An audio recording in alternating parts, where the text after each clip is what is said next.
What is beautiful, my glorious, lovely people? My God-given name is Rich Roll. Once again, I'm here joined in Vulcan Mind Meld with my sine wave sibling, Adam Skolnick, waterman, writer, lover, not my lover, just a lover in general. So far. How's it going? Yeah, so far. We'll see. Our relationship is developing. If you're going to put it that way, then you're right. Yeah. How are you? I'm good, man. Before we get into all of that, though, let's just do the prefatory stuff. All right. For those of you who are new, Roll On is the special limited edition version of the show where Adam and I prognosticate on matters contemporaneous, matters current, confounding, complex, self-evident, non-obvious, obvious. We typically buttress all of that with a bit of other shit you should know. We share a few wins of the week. We round it all out with some listener questions that we answer. If you're interested in that, throwing your hat in that ring, you can leave us a voicemail at 424-235-4626. With that out of the way, Adam, how are you? I am really good. Life is good. No complaints. Wait, I'm not supposed to You wore a start that jacket. way. A gentleman always wears a jacket to podcast. I'm not only wearing a jacket, I'm wearing tie-dye because I just got off my shift at Ben & Jerry's. I know it's a conundrum. You're a contrast. It's confusing. You've got the formal jacket, but then the hippie Well, that's t-shirt. my thing. I am a walking contrast in styles. That's what I'm going for. That's the intention behind all of this. Well, you know how everyone's like... Just when you think you've got a grip on Adam.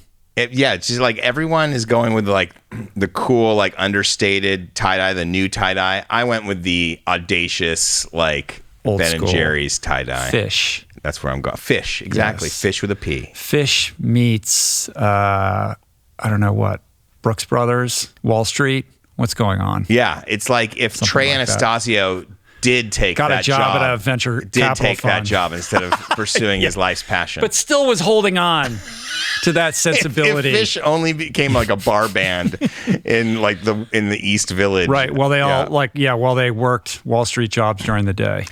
Yeah, I think Who knows? they chose the right career. I think so. Career path. I think so. Trey Anastasio shout out. Who would have right. thunk it? I think that's the second time his name has come up. But when did it come up? Maybe with Jess Leahy? I can't remember. His name came up previously. I once saw a Fish show at a gym in Vermont in like 91. And that was the first time. Wow. And so it was pretty early days for them. And then they became, of course, the second biggest jam band ever. When I was in law school in upstate New York, it was all about Fish. Like 92 to 94. Yeah. Started growing. Big time Fish community upstate. Great band. We're talking about music later in the show. We are. So we're already getting into the bands. I know. But go ahead. Tell me about what's been going on with your latest swimming escapades. Oh, yes. That, by the way, Hank Wise wants to get all up in your kitchen and involved with. Hank Wise. He left us a voicemail. We left us We're not going to answer his question today, but I appreciate that Hank reached out. I do too. Old friend of mine. And I appreciate that he was he was giving me permission to wear my own mask. It's exactly correct. And he wants to go for a swim, and I'd love it, man. But he was talking about great white sharks later in that voicemail. And so basically, I don't know if you saw, if people who follow me on Instagram, I posted the second time now I've been out with Carlos G, the Malibu artist, at one of my swim spots. Not the one I go to dive, but just an open water swim spot, which has been known. It's also a surf spot, and it's kind of known to have a kind of a shark nursery offshore. Well, he has been there now twice, 2 weeks in a row. The first week he flew. When we were in the water, he saw a shark, but we were about getting out of the water. This time, there was a 10-foot white shark 30 to 50 feet from me while I was swimming. Yeah. And the funny part of that is he has a whole protocol. So if you're swimming and all of a sudden you hear the drone zoom by your head and then it's hovering, and then you stop and you look and it's hovering above the water, there's a shark right beneath it. That's his signal for get out now. That's his signal. It's not a get out now, because in this case, the shark was between me and the beach. That's not good. That's not good. And the best part was he was flying right near the stand-up paddler who had no idea what was going on. So the stand-up paddler is all of a sudden trying to swat the drone away. Not really, but like he's like annoyed by the drone. Were you at Zuma? Where was it? No, this was Temescal. So the shark, you know, there is a storm drain just south of the Bel Air Bay Club. Mm-hmm. And that's where the shark was. So I had been swimming and I just started to do some intervals. And so, you know, I'm splashier because I'm trying to go faster. At least the way I do it, it's splashier. And all of a sudden I see the drone, I hear the drone, I see the drone, and I'm like, splashier is not a good idea right now. Yeah. So I just stopped for like a minute and watched. And then I thought, and then he shot the drone up, which is his signal that he's lost the shark. And he's looking for it again. And I just thought, okay, well, I'm here to swim with him. And the reason is, I know it sounds stupid. And even me, when I saw the drone hovering there, I thought, okay, this was a cute idea, but now it's real. And you know, but why am I doing it? And the reason I'm doing it, and the reason I've always been okay to do it, is because these sharks have been there. It's not like it's not like they're there because we're there. They've been there. Or all of a sudden they showed up. Right. They've been there all along. Just our ability to detect them has improved. Right. And so they've been there, and there is no, as far as I've researched, no history of attacks in that area. Mm-hmm. They're not looking for us. There are dolphins that come by. They're looking for them. There are sea lions, not in that spot, but there are dolphins. And, you know, so I've always known that. And so my feeling is that they are not interested in us. That's the point of what Carlos is doing. I mean, yes, there's a danger there, but what he's doing is not what Shark Week does, which is to sensationalize a lot of stuff. And, oh, you might get attacked. You might, you know, even those guys involved in Shark Week love sharks, and they're not trying, they want to push a shark conservation narrative. And he does too. And so you know, what he's doing is raising awareness that they're there.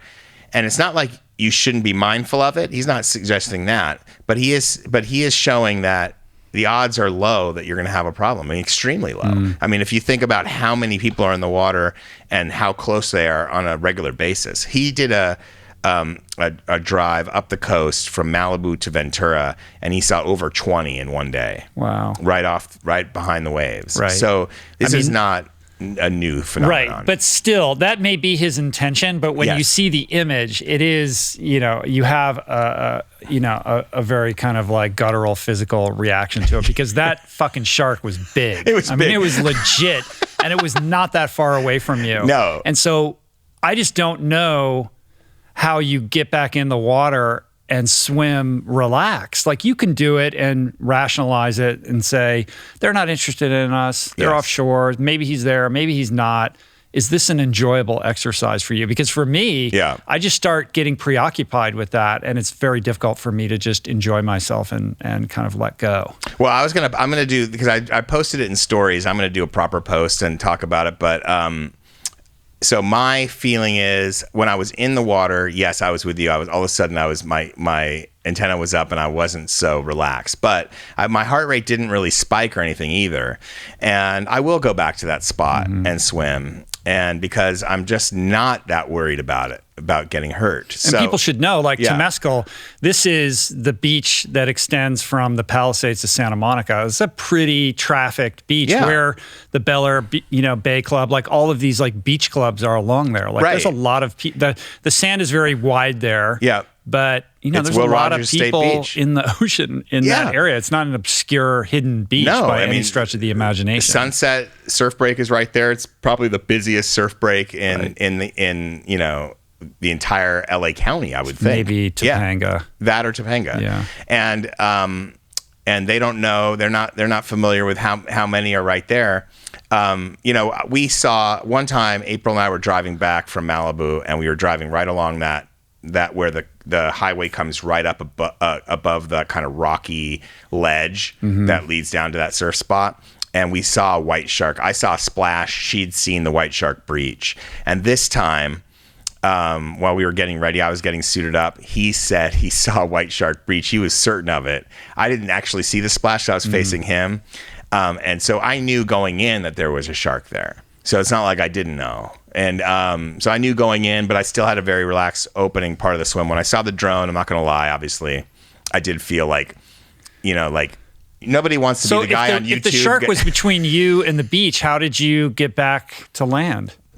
So I continued my swim, which is, I tend to swim 300 to 400 yards offshore. So my first part of the swim is to go out, and then I go along the coast, and then there is a buoy off of the Bel Air Bay Club that if I'm just going to do like an 1,800 yard swim, that's kind of what I do.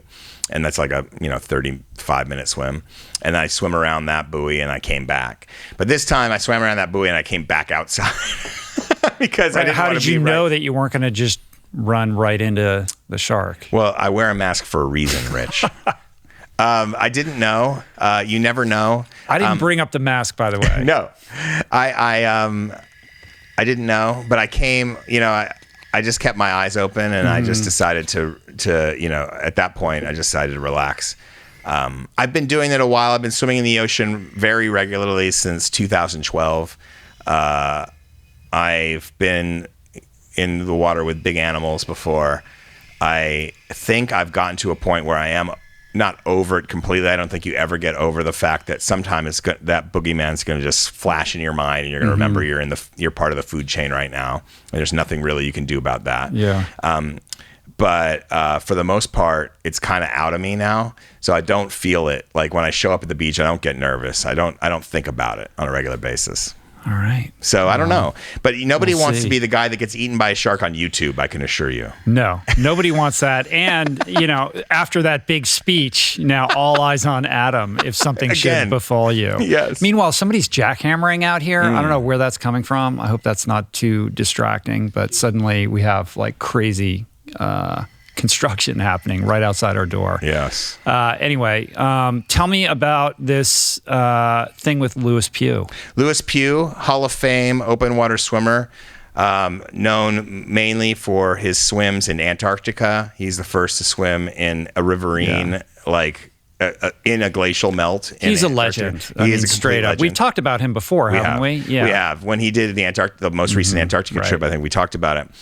He was planning and is planning to swim the width of a fjord, the mouth of a fjord in Greenland to raise awareness. Because what he does is he does these incredible open water swims in freezing water, and he uses it as a platform to then try to push for nations to align and change to solve the climate crisis. And so the plan was to be in Greenland with him in August and do a story on his swim there, and then his attempt to bring it to Glasgow to the UN climate conference and to motivate other countries to get on board and start to fix these problems. Because as we know, we have wildfires, every day you can find climate crisis news, whether it's called that or not. On July 27th, there was a melt in Greenland, which is not the biggest they've ever had, but enough to have covered all of Florida in 2 inches of water. That's how much ice melted in one day. It's the third biggest, I think, ever, or one of the top three. Anyway, we were going to go do that. Now his swim is in jeopardy because the Delta virus has gotten into Greenland. Greenland did really well in their initial phases of the virus. They didn't have many cases. They haven't had any deaths, but they only have 12 ventilators in the entire country, and Delta is already there. So they shut down commercial flights from Reykjavik, which is the best way to get there. It's very hard to get in there right now. So it's unlikely that I will go. I'm hoping he still can go and do it, but I'm waiting to hear. And if I can make it, I'll be there. Not for the Times, right? Who is this for? This is going to be a long read. It's like a long, deep dive story on Lewis and his attempts to, move the needle in Russia and China. Mainly Russia. He's connected to a senator there, Sergei Fedosov, who is a hockey legend. And so they've become buddies, and trying to push Russia, who tends to be one of the countries dragging their feet. Russia and China have vetoes on a lot of this stuff, and they drag their feet on a lot of climate issues. And they don't necessarily vote it down, but they don't vote yes. And so you need a consensus on a lot of these issues. So he's pushing countries all over the world. He's lobbying them, but Russia, if he can get Russia to move in that direction, it'd be so huge. So it's cool. Yeah, he's been doing this for a long time. Yep. And there's nothing like performing a swim in these crazy freezing waters to unite opinion around the issues and create consensus, because who's not going to celebrate something like the things that he goes out and does, and he's extremely eloquent. Yeah, he's I don't know, is he a former lawyer? He sort of conducts himself like he's much more of like a statesman than an athlete. Like he's an environmentalist first and foremost. He's an activist. But he's about consensus building and kind of creating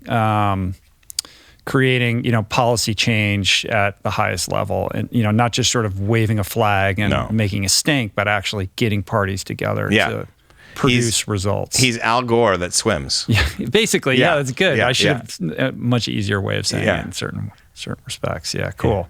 Well, I hope that. First of all, I hope that he's able to do it. Second of all, I hope that you could find a way to get there and cover it. I mean, if they're not letting people into Greenland, how many people live in Greenland? They are letting, so they're letting like 1,000 people a week in, which is... Are there more than that many people that want to get into Greenland every week? Yeah, because it's the summer season. It's like people go, like, it's like there's cruise, there's like, there's a whole business and there's people that live there.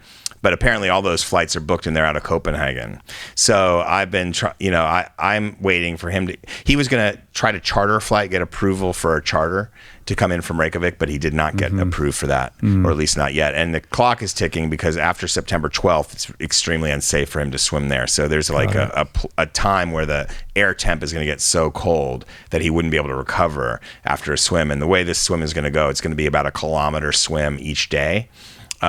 And then he gets out and then he starts again the next day. So it's not a straight channel swim because he's in a Speedo and a swim cap and it's 37-degree water. Yeah. So, all that ice they talked about that melted, it's going right into that ocean. Right. Yeah.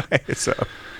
Wow. Yeah. Unbelievable. Yeah. Well, cool. More to be revealed on that challenge. Yeah. How are you, man?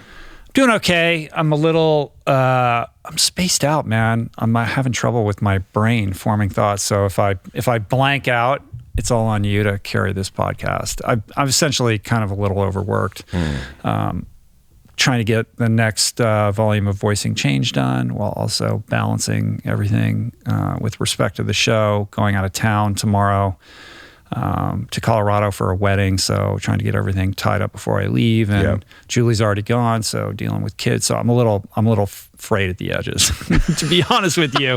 Maybe not my best self today, but I'm doing okay. But I'm coming into this podcast a little bit fast and loose. I feel like last time we did 3 hours. Yes. And the outline was very laden, and I felt very wed to the outline. And today I'm like, I don't have time for this. Let's just come into this and see what happens. Yeah, jettison stuff. Maybe it's better anyway. Yeah. Just be more present rather than like staring at an outline. Yes. Not that we don't have some idea of what we want to talk about. We're outline guys. We're not pantsers. We're not going to read, not reciting scripts. I did want to mention, this is curious and interesting. Okay.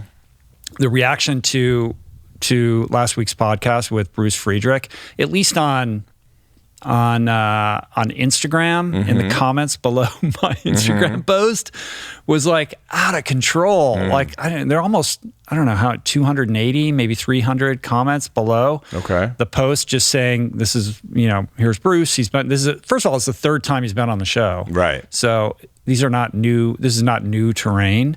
But people had a lot of strong opinions about it. There's a certain sector of the community that felt like I have betrayed my roots, that I should be talking about whole food, plant-based diet and getting people back in sync with nature and, talking about organic and non-pesticide and how can we live within, the kind of cycles, the circadian rhythm of the planet.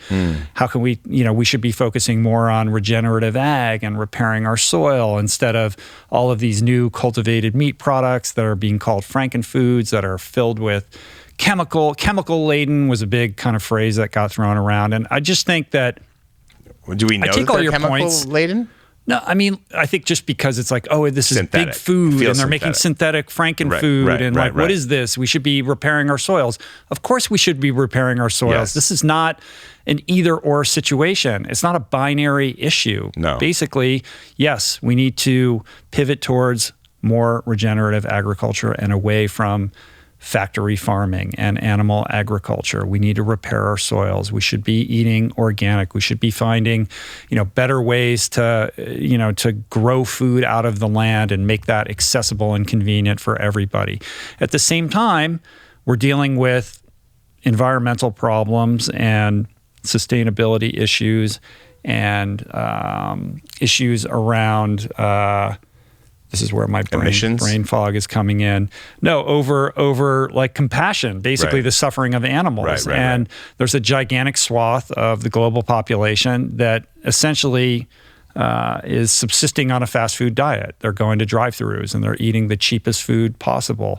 So the whole cultivated meat thing and the innovations that are happening in plant-based meats, et cetera, this is not being directed at people that are already converted to a whole food plant-based diet or who are all about regenerative ag or who are growing their foods. This is oriented towards creating an accessible, cost-effective, convenient solution that has a better ecological footprint and is more compassionate than the current options available to those people. So we need all of these solutions. We need people looking at how we can create more nutritious food with less resources. We need to figure out how to pivot away from animal agriculture. We need to do all solutions are needed. And so I just thought the kind of dialogue or debate that was going on in the comments there, it's fine, have at it, everybody. But, just to be clear, just because I had Bruce on doesn't mean that I no longer believe in these other things. Like I've had, all I do is talk about eating a plant-based diet or pivoting people towards more nutritionally dense foods and all of the like. So just because I have a conversation with somebody on doesn't mean that I now am disavowing, the other people that I've had on the show. Right. It's a conversation. It's interesting. This is happening. It's actually happening in the world. So let's talk about it. Help me to understand it. And all these comments are from people that clearly didn't listen to the podcast because all of the things that they're concerned about, I raised and we addressed. Right. So anyway, well, it does affect me. I really should post and ghost and not pay attention to this stuff at all. I have this tension because I want to be engaged in the community. Right. And I do care what people think. Is this one landing for people? Is it not? But ultimately, maybe we'd all be better off if I just turned the comments off or, figured out a way to not look at them at all. Because it just, You don't want to turn it off because the engagement is it helpful to anybody? Is it? Well, that's a good question. I mean, we get to... Does anybody read, get into the comments of anything on YouTube or Instagram and go, my life is now better as a result of every other day I go on your Instagram site and I try to pick a fight. Do you? Good. How's that going for you? I was pro Friedrich. It's pretty easy to do that. You can get into a fight without even trying to get into a fight. I have 4 ghost accounts, so I can be pro Friedrich. Now I know what's really going on. Okay. I think it's good we need to, in general, be able to have discussions with people and about things that we don't agree with. And if we can't do that, we will never advance. And, well, what's funny is that people say to me, why do you have all these people on that you agree with? Why don't you have people on that you disagree with? Okay, well, within reason, I don't need to have somebody on my platform that I completely disagree with and I don't feel, merits that level of attention. Right. But then when I do have somebody on, like Bruce, I have concerns about cultivated, what is this? How is this going to impact, I have legitimate concerns about that. So I have somebody on who I agree with a lot of what he has to say. I have concerns about other things. And then I get criticized for having somebody on who doesn't align completely, perfectly, 100% with my values or the values of the listener. Right. So what do you really want other people that have different points of view? Or do you want to tune in and just hear somebody regurgitate your worldview over and over and over again to affirm what you already believe? I think both of those things, but mostly it's the silo. That's the problem with being siloed in. So what my point is kudos to you for inviting someone on. And the reason you invited him on your platform is because he's got his point of view is this could benefit everybody. It's not just this will benefit me. And listen, if you're gonna solve problems at scale, there's compromises with that. You need to work within the system. You got to get Tyson, you got to get Cargill, you got to get these huge companies interested in this. Well, this is why I'm interested in Paul Hawken and aquaculture and the benefits of aquaculture. That's why I'm not. When we had our Seaspiracy debate, that's what this exact same place I was coming from is like, we do have to think there are other people eating, and they're not necessarily all going to be down with the diet that right. You're choosing or I choose most of the time. You're not going to solve the world's problems by browbeating people into changing their personal habits. Right. And so you have to be able to feed those habits to some degree and you can move them. But you need to meet them with an alternative that is just as convenient, just as cost effective, tastes just as good, is as nutritionally valuable, and created with a lower, footprint and all the like. All that. Right? Yes. But I don't know. I don't know how we got down this rabbit hole. I mean, the point is, I think the other point I want to make is that comment sections, on social media sites are not necessarily a proxy for the true, audience temperature on a certain thing. It's just, people have strong opinions. They want to voice them. And, whether that, truly reflects the majority take on that podcast, I think if you start to align those things, you're going down some dark alleys. Anyway, there you have it. I'm trying to give myself my own therapy on this. Yes, and the good news is you're going to Telluride. I am. So, for a couple days to get some fresh air. Yeah. All right, let's pivot. What do we want to talk about? Enduro Corner. Yeah, this is you, Colorado. This is where you're headed. Well, we could just follow up on two things that we talked about last time. We've been keeping you up to speed on Robbie Balenger's Colorado Crush. For those that are new, he's in the midst of this summer-long quest to conquer a variety of ultra challenges that include the Leadville Marathon. He then ran the Colorado Trail, which is 500 miles. He did the Silver Rush 50 back in Leadville. Now he's in the latter stages of summiting all 58 of the Colorado peaks that are over 14,000 feet, called 14ers. I think he's done 33 as of yesterday. We're recording this on Monday. So, just 25 more or what have you. And then he's going to rock it out with the Leadville 100 to complete the whole thing on August 21st. So seemingly having no issues and just out there every day taking cool photographs of, climbing all these mountains. I know. Good for him, driving around in a one of those like Sprinter vans. Is he sleeping in the van? I think so. I think they got it all kitted out. Yeah, I've seen it. It's amazing. Which is cool. He's living it, man. He's on the mission. I mean, I don't know much more to say other than that, he's done 33 and he's, continuing to kill it. But we do have an update on Timothy Olsen. Since we last spoke, he completed the Pacific Crest Trail. The FKT was achieved, fastest known time. He crushed it.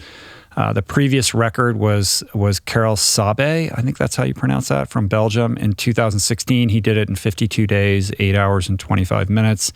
Timmy did it in 51 days, 16 hours and 55 minutes. So by a decent margin. By about 16 hours or a little less. We're talking about 2,653 miles with 40,000 feet of elevation gain. He's running 51.3 miles a day on average for 7 weeks straight. I mean, given all that, he did crush the record. Anytime you beat a record by hours, it's amazing. But at the same time, it's like it was narrow enough to where any one problem could have trashed derailed it. Yeah, I know. Yeah. If he had one significant problem, it would have jeopardized the whole thing. Yeah. No small feat, my friend. Congratulations. Good on you, Timmy. You should come back on the show and tell us about it. Yeah. I know there was some improvisations due to trail closures and the like, where they had to figure out how to jockey around certain sections that were closed and get to a different. I don't know exactly the details of that. Wildfires, right? Which I think is why that might be why the kind of official I keep saying FTK. It's FKT. I make that mistake a million times. I don't know because of FTP or because of FTP. I don't know. Yeah. STP, Stone Temple Pilots. It's because of STP. Maybe it's because of that. So I don't know if it's official. I don't know what makes it official. Maybe it's pending right now, but I think it will be official. Meanwhile, his wife's 8 months pregnant. It's been this spiritual journey for him. I mean, Timmy's a very soulful guy. I think part of it was processing, the kind of grief that they shared over 2 miscarriages that they suffered through. But Timmy, that was one hell of a baby moon, bro. I know, no kidding. Yeah, right? you've redefined the man baby moon. His coach is Jason Koop, who I know a little bit. I met Jason when I helped crew for Dean Karnazes at Badwater, because Jason helps coach Dean. And Jason's a great, he's just a great resource for wisdom when it comes to endurance training. And he wrote a really cool kind of blog post with his takeaways from Timmy's performance, because he coaches Timmy as well. And I'll link that up in the show notes. Beautiful. Yeah, man. What else you got? Saif Syed, our friend that we met in Utah during the Iron Cowboy final days. He's the PhD student in AI, right? That had never run a marathon and showed up and just started banking marathons on the daily. He moved from Texas, where he was studying, to Utah in his buddy's guest room and started showing up every day. And then he went back home, didn't he? He's not still hanging out in Utah. No, he's back in Texas. And his goal was, after that, he was inspired to do a 50 miler on his birthday, which he did accomplish. So kudos. Good for him. Kudos to Saif. Cool. And on that note, I think we officially have a date for the Iron Cowboy coming on the podcast. Oh, beautiful. He's going to come down here. I don't remember when. Not right away. It's going to be a little bit. I think he's going to come with Sonny too. So it'll be both of them on the podcast, which should be cool. He reached out when I posted the shark photo. Oh, he did? What did he say? He said, "Is that real?" Yeah. You got to post that again before this goes up, because I think that was in a story, or you were just posting. You were posting. What's his name? At the Malibu Artist. At the Malibu Artist, Carlos G. Right. At his post. I shared that story, so I will post properly. Cool. All right. Well, let's take a quick break. Yep. And we'll be right back with shit you should know. Sorry to interrupt the flow. We'll be right back with more awesome, but I want to snag a moment to talk to you about the importance of nutrition. The thing is, most people I know actually already know how to eat better and aspire to incorporate more whole plants, more fruits, vegetables, seeds, beans, and legumes into their daily routine. Sadly, however, without the kitchen tools and support, very few end up sticking with it. So, because adopting a plant-based diet transformed my life so profoundly, and because I want everybody to experience some version of what I've experienced, we decided to tackle and solve this very common problem. The solution we've devised, I'm proud to say, is the Plantpower Meal Planner, our affordable, all-in-one digital platform that sets you up for nutrition excellence by providing access to thousands of highly customizable, super delicious, and easy-to-prepare plant-based recipes. Everything integrates with automatic grocery delivery, and you get access to our amazing team of nutrition coaches 7 days a week and many other features. To learn more and to sign up, visit meals.richroll.com. And right now, for a limited time, we're offering $10 off an annual membership when you use the promo code RRHealth at checkout. This is life-changing stuff, people, for just $1.70 a week, literally the price of a cup of coffee. Again, that's meals.richroll.com, promo code RRHealth for $10 off an annual membership. All right, let's get back to the show. The big story today, we're going to talk about the Olympics. Yep. It's on everybody's mind. And we're going to attack it from the perspective of mental health. And we were joking on the break. Adam said, "I want what you want, Rich." And I said, "You have a boundary problem." That's a mental health issue. I'm a people pleaser. You can't, So am I. I understand that. Yes. But ultimately, that's a path towards unhappiness and misery. Maybe. If you think you're being, what you do is you delude yourself into thinking you're such a good dude. Like, I'm such a good guy because I don't really care what I want. I just want everyone else to be happy. Oh. And when you sublimate your needs or your wants or you're repressing them, then ultimately you're just, kind of creating a situation where you're going to develop some resentments. Got it. I don't fully sublimate. I don't want to paint the picture that I don't. But you are very easygoing. Yes, and when I can, I like to not think. Like, for me, we're going to get into the mental health story. We should probably set the table, but we all know what we're going to talk about. For me, though, what I was trying to say was I don't overly analyze my emotions. I try not to. So I'm more on the stoicist side of things when you come to that. Like, to me, like, it doesn't help my process to dive deep into my own emotions, because I actually think emotions are often liars. Now, that's not... Now we're going to get into the Simone Biles topic. You know, obviously, winner of 30 combined Olympic and World Championships medals, best gymnast of all time. If it's not her, it's Nadia. So it's one or two, right? It's probably her. And she was in the team was in the finals, and she had a bad vault, and then she left the competition. And because it's so rare to see an all-time great step back from a competition in the finals with a gold medal on the line, it inspired a whole wave of analysis. Right. And one of those, what she was saying is that it wasn't right for her mental health to continue. That was the initial statement. And, you know, she had to protect herself, and she, you know, stepped back and let one of the other girls step in, and they got a silver medal, which is, you know, still a victorious outcome. But because it's so rare to see it, and because we are all conditioned for the stoicist idea of champions, originally there was this big outcry of, you know, I've never seen someone quit on that stage, blah, blah, blah. And then there was the backlash to that. No, she's doing the right thing. She's staking a claim for mental health. And so it became this kind of weirdly unmoderated debate, and the subject of many a think piece. And so where were you when all this was going on? What were you thinking about all this? Yeah, it's interesting. Yeah. And what's also fascinating about it is that it became a partisan issue. Yeah. Like everything else, it became politicized. And your perspective on what, you know, Simone Biles decided to do, your perspective on that had to reflect your political ideology. It did seem to a lot. You know, like me personally, when I first saw it, the first thing I thought is, I've never seen an all-time great do that. So then I start thinking, because I'm a skeptical journalist, so I start thinking, was she going to lose anyway and she didn't want to lose? This is a way to lose that without losing. That's where I first went. This is not a judgment on her. This is just the way my thought process was. And then I thought, so I thought that. Then I thought, I do like it when, you know, I did feel like she has a team. It's not just an individual thing that she's stepping back from. That's one thing. She does have a team that's relying on her. She's the leader of the team.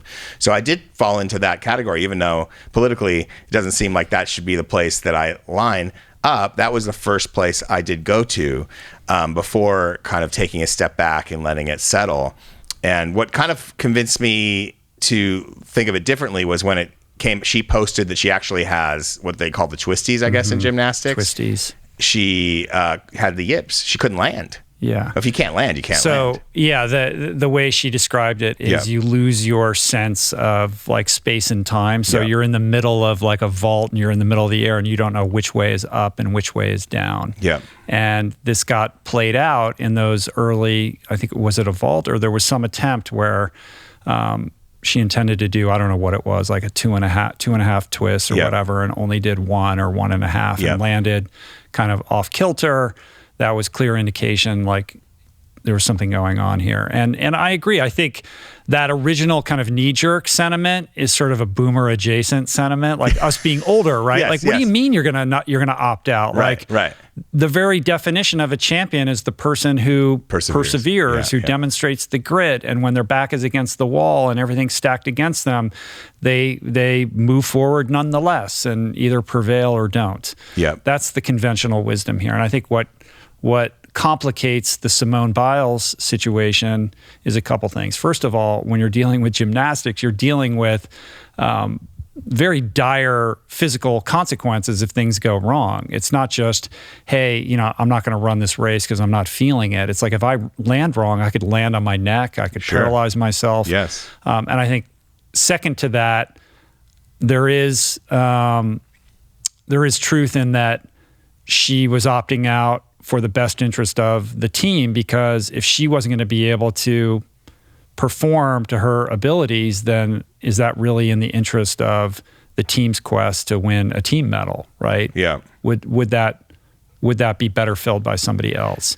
So there was a self-sacrifice aspect to it. And I think, look, greatest of all time, 30 combined Olympic and world championship medals. This is not like a wilting flower. Like, this is somebody who has a champion mindset, who knows themselves as well as anybody. The level of like self-integration that you would have to perform, these routines that she does, it's mind blowing. So this is not somebody who is scared of, obstacles or difficulties. So when this person says, look, I need a break, it's not like there's a history of Simone saying that. Right. This is new, so we should take it seriously. It should be a benefit of the doubt. Who do you think wanted to win the gold medal more than her? Nobody. Tucker Carlson. Right? Yeah, right. Tucker Carlson wanted it for her more than her. I love, Q Pierce Morgan, who always has. He was the first. It's come on, dude. Like, all the people who had the hot take of you're wimping out are all couch potatoes. Yes. Nobody who's well versed in elite performance had that perspective. Everybody from Michael Gervais to, I found a couple links, like David Epstein, who's been on the show, wrote in his range report a whole thing about this. Brad Stolberg wrote an article for Outside. Lindsay Krause wrote a couple opinion pieces, one of which quotes Steve Magnus, who's Brad Stolberg's writing partner, who's also been on, all of these people have been on the pod. They all kind of have the same perspective, which is like, look, it gets confusing because the celebration of what she did, I think, should be about the fact that an athlete is taking greater control of their life and not allowing their decisions to be dictated by teams or organizations, rather than we're celebrating the fact that she's opting out for the sake of opting out. Because it politicized, and we can get into that in a little bit because I have a TED Talk I'd like to unleash upon you. Because of that, the way it played out, there was this whole set that wanted to make her a hero out of it. Mm-hmm. And what she did, the lionization of doing taking the quote unquote easy way out. The backlash to the backlash to the thing that just begun had become she's a hero because she opted out. Right. Quit, however you want to say it, because she took care of her mental health. And that is a weird thing for 50-something-year-old guys. Like, that's a narrative I'm not used to.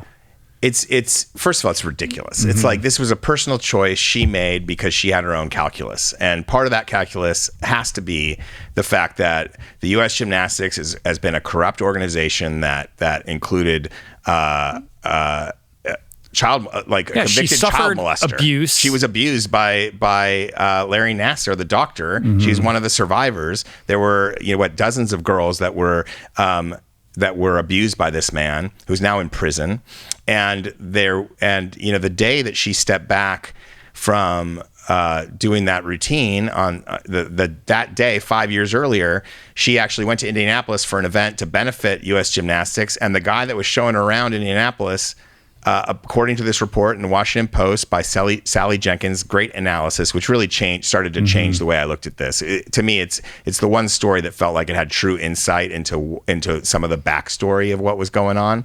In that person knew about Nassar, and the gymnastics organization knew about Nassar, but didn't tell the gymnasts about Nassar, and in fact let that still continue. And so that happened 5 years to the day. And one of the reasons she came back, she said this to an NBC reporter, Hoda. I forget her. I can't. Hoda. All you need to know is Hoda. Hoda on Today's Show. She said that if there weren't a remaining survivor in the sport, they would have brushed everything aside and probably had these same athletes still training at the Caroli Ranch in Texas. She came back at 24, which is an advanced age in gymnastics, as we all know, and she did that to help change the sport. Yeah. And so when you put all of that into the pot and you stir it up, you understand these demons are real. It's like that had to be part of the thing. Like, should I sacrifice myself right now? Like, for who? And that had to be part of it. And that doesn't necessarily make it make it an open and shut case, because as of this taping, she is going to compete on the balance beam. She's going back out for one last routine. So she is going to do that in an individual balance beam, but it had to be part of the situation that led to this twisties. Sure. Yes. Yeah. July 27 being this day, in 2015, as you mentioned, that was the date. 6 years ago. Yes. Yeah. 6 years ago, she was at USAG headquarters in Indianapolis for a bunch of promotional appearances, and being accompanied by, this guy who was well aware of what was going on and was working with an FBI agent to like sweep it under the rug on the promise that FBI agent would get some job with the IOC or something like that. I mean, this Washington Post article is pretty incredible. Yeah, so it's incredible stuff. We'll link that up in the show notes. But yeah, it provides a much greater, more in-depth context for what's actually going on. And when you think about Simone's career now being an elder statesman, which is hard to believe because she's so young, and the care that she undertakes to like mentor all of these younger athletes, particularly athletes of color, which is so important to her, compounded by this idea of being an elder statesman who links the legacy of Nasser to the current state of affairs. Like that's a lot to shoulder. Yeah. And twisties, it's not her first time. No. When was it? There was some other incident a couple of years ago where she had twisties. It took her a couple of weeks to get over it. So and twisties it's like this real you thing. Lose track of your body position. I right? guess. Yeah, I guess. I mean, I'd never heard of it before. No. But when you really evaluate it, and contextualize the whole thing, it's like she made the right decision for herself and for the team. And it's ballsy as fuck that she would make that decision given a great awareness and understanding of the consequences, knowing it's going to be this big controversial thing, knowing that it's going to cause a media cycle and a media frenzy. But I think it takes a lot of gumption and guts to know what's best for you, make that decision irrespective of what the reaction is going to be, and do it for the interest of the long term as opposed to the short term gains that you might have reaped by making a different decision, right? There are all these case studies of other gymnasts over the years who were pushed and were competing with stress fractures and broken feet and all kinds of stuff and get the gold, and then you never see them again. Yeah. So what are we really talking about? What's more important here? Like getting the gold medal at this Olympiad, or, Simone being able to compete for another 4 years and be healthy? And more importantly, who gets to make this decision? Historically, it's the teams, or it's the IOC, or it's the USOC. And here we have Simone standing on the shoulders of Naomi Osaka and what she did, last month or whenever it was, to say, like, I don't have to be a pawn. I'm not, a pony here to dance for you when you wish. Like, I have sovereignty over myself and my career, and I'm going to put my foot down and say, I'm not competing. It's not right for me. And they should have the right to make that decision. And we should respect and support that. It's true. I separate. I know everyone wants to bunch Simone and Naomi together as like. There is a qualitative difference. I look doing at them press versus competing. Yeah. One is doing press. One literally can't land in her sport. It's not like Naomi all of a sudden can't make a serve. But what unites them is this idea of the athlete taking control, and doing it in the face of all these other pressures. Like, as a young woman. Like, how dare you judge Simone? You don't know what's going on in her head. You can't imagine the pressure that she's shouldering, or her interior experience of being in Tokyo and everything that's going on around her with the whole world focused on her. That's right. I think the Brad Stulberg article for Outside, to me, also was another one to really highlight. The David Epstein one's great too. It talks about a gold medalist in the bobsled who had to deal with figuring out what's my next act? Who am I now? Which Simone referenced, after this mental health. Yeah, thing. and it all goes to, like, this is a conversation. Sorry, I didn't mean to step on your words, but this is a conversation that we've been having on the show for a long time. That started with The Weight of Gold and the Michael Phelps documentary, and this growing awareness around the reality of, the mental interior experience of the elite athlete, and kind of pulling covers on that and helping people to understand that these are human beings. Burkle, Burkle was Burkle, the first person on your podcast that brought this particular conversation up, right? I mean, is that right? I've had, and we've had, Alexi Pappas has talked to, we've had tons of people talking about this. And so then, but Brad's article talks about this concept of heroic individualism, which is, that's why we worship athletes. And he's like, his point was that there's an innate problem with worshiping the athlete, and that is that you're buying into heroic individualism, which is a game of one-upmanship against yourself and others. And everyone has that in Western society, is his argument. It's basically baked into Western society. I know as a writer, I feel it. I feel that for real. I feel it in myself when I'm working on something. I feel it in competition, even with friends, and I feel it, and that's I don't feel good about it. Like, it's not a positive experience, and you feel like you feel it. You don't want to really buy into it, but it's there. And so his point was, she made the right choice, but sometimes the right choice would be to persevere through it. So his is a much more nuanced situation, and he looks at kind of the science on depression and these mental health issues. His is not the, she's a hero for not doing it, or she's a quitter. He's not in that camp at all. It's the difference between, it's like if you're used to use running as an example. It's the difference between my legs are really heavy and super tired today and I don't feel like running, versus there's a sharp pain in my knee. Like, what is a good pain and what is a bad pain? Right. What is something to pay attention to that's going to, wherein the right thing to do is to stop and go no further, versus when is this just, a difficulty that could be overcome through tenacity, grit, perseverance. But that's hard to know when it's a splinter in your mind. Sure. Right? Yeah. But when you're an athlete at that level, the difference. Right. Trust me. Right. It's not like, oh, she's weak of will. Like, no. I don't buy into that. But the point is well taken. Like, I get that. Yeah, no, but I think the fact that people just jump to this idea that she was being, fearful or lazy, I think is absurd. Yeah, I jumped to that conclusion that she was more like not used to losing, and therefore wanted to lose on her terms and trying to control it. That's here's a convenient way to not lose. Right. You just opt out. Right. So I actually did think that until I didn't know about because she didn't tell everybody. She showed on her own stories her attempting to land on the parallel bars, and she was landing face down in the pads. Press release was very brief. It was like she's pulling out. It's not due to a physical injury. So it was like, well, then what is it? And that also makes you wonder, who put that out? Who in that organization put that out? And why did they put it out that way? And like, could they have taken care of her a bit more in that statement, or did that come from her camp? Like, all these things you wonder after reading that Sally Jenkins story. Yeah, you don't. But to me, like, the biggest reveal of all this is not necessarily her mental state and what she's got to do for herself, because I think when it comes down to it, you're 100% right.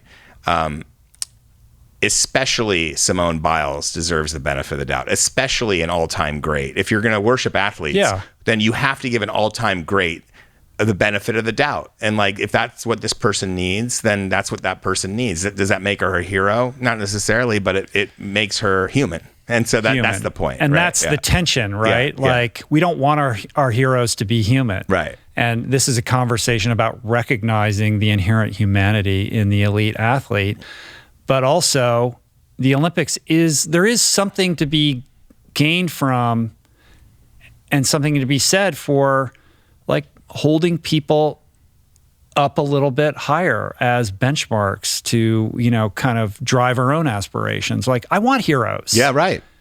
So I mean, heroes aren't cutout characters. No. Like, I have to appreciate that they're actually human and they're flawed, but I think we all benefit when we celebrate people who do amazing things. I agree, and that's part of what makes your podcast such a must listen, is because you're bringing in unknown heroes a lot, or maybe sometimes it is a known hero, or even just but if you let one of those heroes talk for 2 hours, you're going to understand and appreciate the humanity. Exactly, and they will probably tell you what their weaknesses are, or how, their insecurities, or what have you. And they'll make it seem possible for you to be your own hero, which is the whole point, right? Like, but the end. Yeah, but the idea with Simone that because she's this great champion, she is disempowered from making those kinds of decisions for herself is wrong. Like, you can't opt out. You're our hero. You're the world champion. You're not supposed to do this. So I am projecting onto you a set of rules that you must adhere to in order to remain the hero in my mind. Yeah. And that's fucked up. It is fucked up.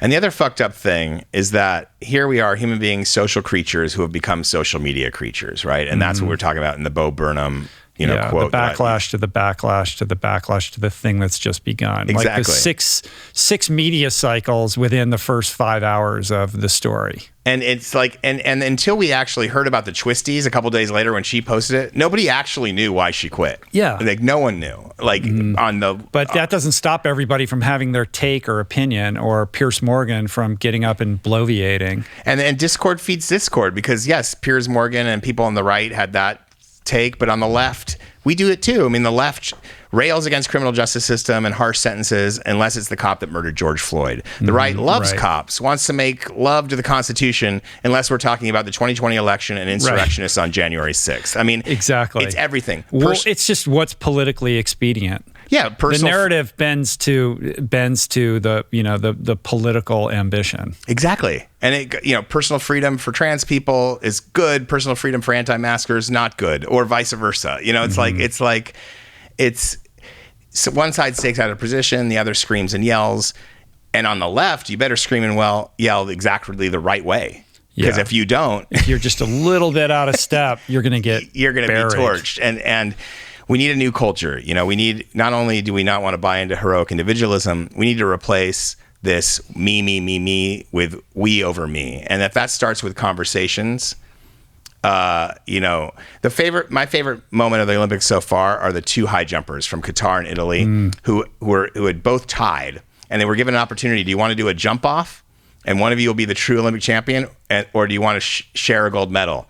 And they they shared the gold medal. They hugged and kissed, and it was beautiful. And it's like people love that, and that's great, and that makes me feel good too. But also back to the stoic kind of response, like, if you are the gladiator, do you accept that? You say no. We will fight to the death to figure out who's better. I think Russell Crowe and Gladiator would have hugged Damon Hansu. You think so? Yes, maybe. Well, their life was on the line. The stakes were a little bit higher stakes. I did love that story. Yeah. That was a good TED Talk. Thank you for my TED Talk. Are there more points that need to be made? I'm sweating now. I'm perspiring. Listen, man, I think it's interesting that this is all coming up in the context of the Olympics, because the Olympics is all about, well, first of all, it's a globalist agenda, right? Yes. It's globalist by nature. It's the original globalists. But is this not the one thing where the world can stop and we can all celebrate together and agree upon, celebrating these amazing human beings? Yeah. Apparently not. I guess. Well, there hasn't been this kind of discord in Olympic. Well, I guess there always is. That's not true. That's not true. We had 68. We had the boycott in 80. Yeah, 84. So it's always, there's been a political aspect to all of this, but I feel like now that's drilled down into, it's becoming even more because of the way that the culture is. The difference is now it's not nations that are having political infighting or leaders from oppressed groups within a nation. It's individuals over bullshit. It's not like, we're not even talking about Black Power in 1968 at a time when there was incredible oppression over and they actually risked their gold medals and gave up their gold medals knowing they would do it. Right. We're not talking about 1968. We're talking about a young woman making a decision for herself and then it becoming a political issue. Like, that was a political issue. I know. This isn't a political issue. I know. It really isn't. I know. And then it becomes one. So it's like, it's backwards. And And, you know, I think it's incumbent upon us to want to, like, getting back to your comments, like, listeners, we gotta all be willing to have conversations with people who disagree with us. You know, we have to, because we're not going to get anywhere in solving big problems unless we're willing to do that. So it's interesting. The Olympics showed us another lesson there, but that's, you know, Simone Manuel, the swimmer, African-American swimmer. Yeah. Her first name's Simone, right? Yes. So everybody's confusing her with Simone Biles. No. She had to tweet, I don't do gymnastics. Oh no. With like clappy I did not hands. know that. I did not know that. And it has 42,000 likes. That tweet to clarify, like, no, I'm not the gymnast, but I'm also like a kick-ass Olympian. Yeah. Anyway.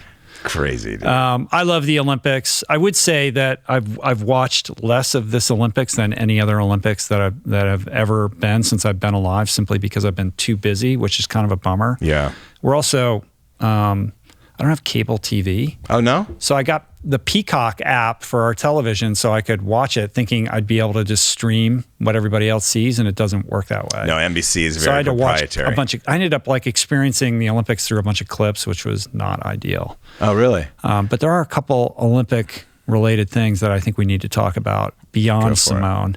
The first is, what is with this ROC bullshit? What's the ROC the bullshit? Russian Olympic Committee. Well, so we know basically, Russia gets banned from the Olympics for all of these doping situations, which emanate directly out of Brian Fogel and Icarus and all the work that he's done. But they find this loophole, this end run around the spirit of the law, which allows all these Russian athletes to compete individually, as long as they don't play the anthem if they win. Like they can even wear the colors on their sweatsuit. So what's the difference? Like, who cares if they don't have the flag? It's unbelievable. It's ROC. It's the IOC kind of capitulating, I think.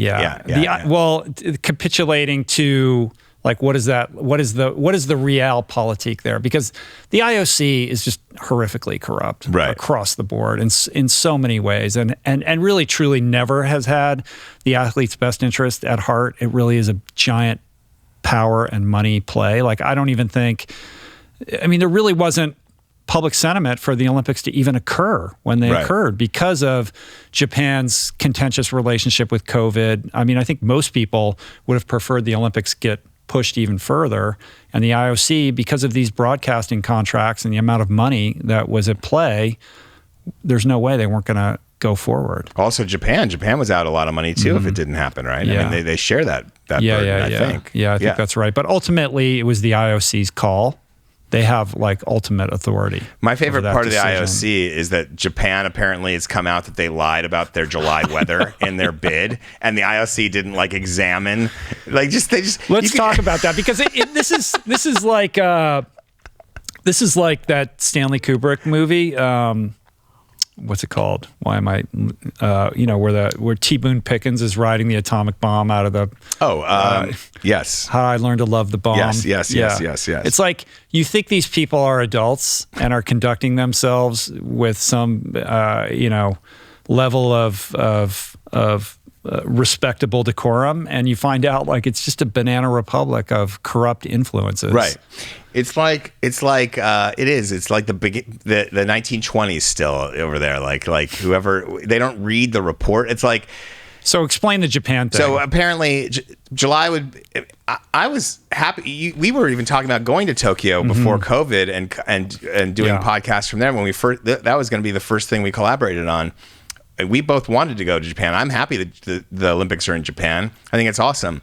But in 1968, when Mexico City got the Olympics, they moved the Olympics to early October, if I remember correctly, late September, early October, because of weather and weather patterns and health and healthy air quality.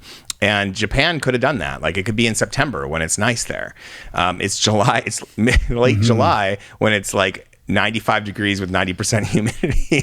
And in their bid, they characterize the weather as being, sort of balmy and not nearly as severe as it actually is, in order to secure the contract. Right. And because of the way television works in sports, there's no way that they would have pushed it to the fall because it competes with football. Oh, yeah. Back in '68, that wasn't as much of an issue. Yeah. Yeah. So it's all about TV. But it's so funny. Then the IOC saying they never read the report, or they didn't really look into it. They didn't vet it enough to realize like anybody who's been to Tokyo in late July knows that it's unbearable. It's like, would you do the Summer Olympics in Bushwick in August? No, I wouldn't go to that.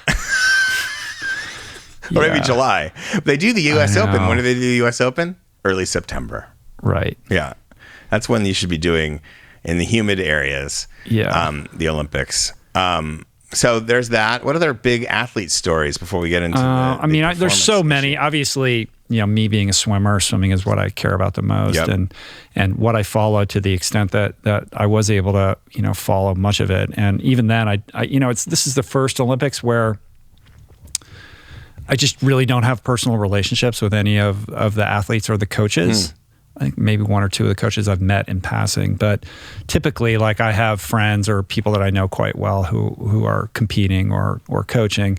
This year, I really didn't have that connection, so it made it less, like, I'm so busy. It just was like, oh, who are these people? I had to like learn who everyone was. Right. With a few exceptions. I mean, I think, listen, this is the first in 5 Olympiads where there's no Lochte or Phelps. Right.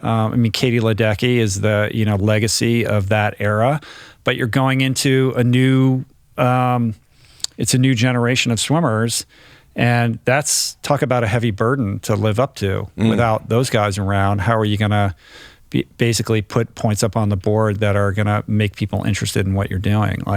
And with that, Caleb Dressel showed up, 5 golds, crushed it. Unbelievable. Basically had the ultimate Olympics that you could, ever expect from that guy. And it was just a pleasure watching him swim, and he set a world record in the 100 fly, right? And also on the 4x100 medley relay. So that was cool. And maybe for crying on the air.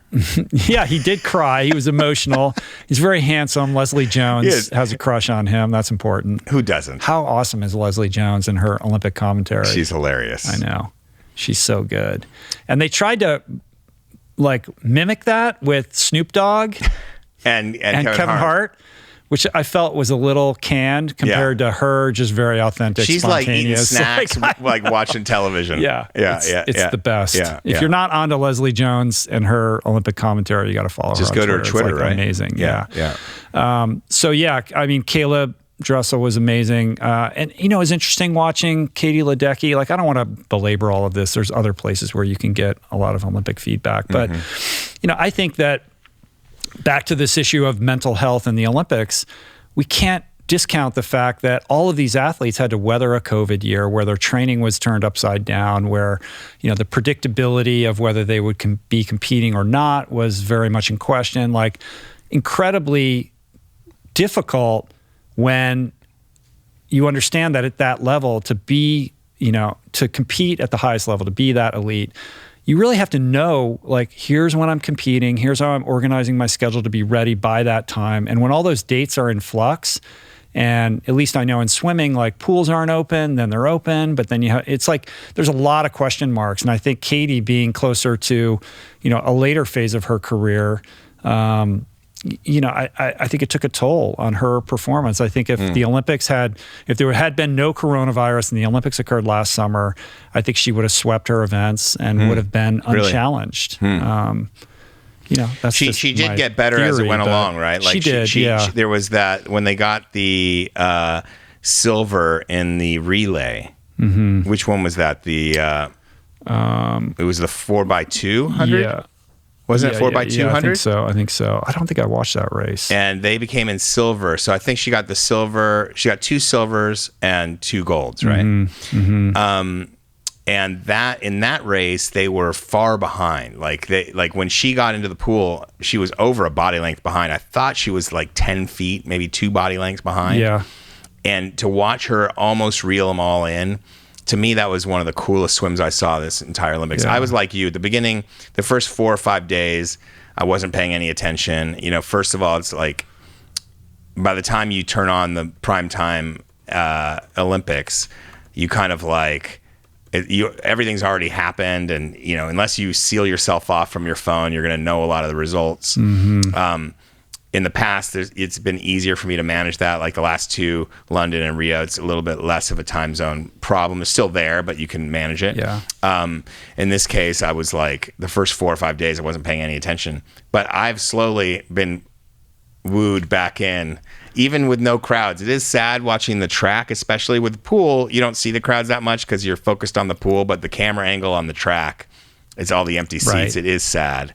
It is. It's not the way it's supposed to be. But seeing Katie Ledecky do that swim, and then afterwards, when they were asking her, is this your last? I think that was her last event. Is this your last swim? And she's like, I'm not retiring. No, she's like, I'll be back in 4 more years. yeah. Which I loved, and I thought she performed great. Like it goes back to the, this idea of is anything but gold a failure, and maybe. She has a great attitude too. Always a smile on her face, Amazing. Always a hug, always a nice positive thing to say. Really just acquits herself with such grace. What a spectacular athlete. I know. Yeah. Little curious aside.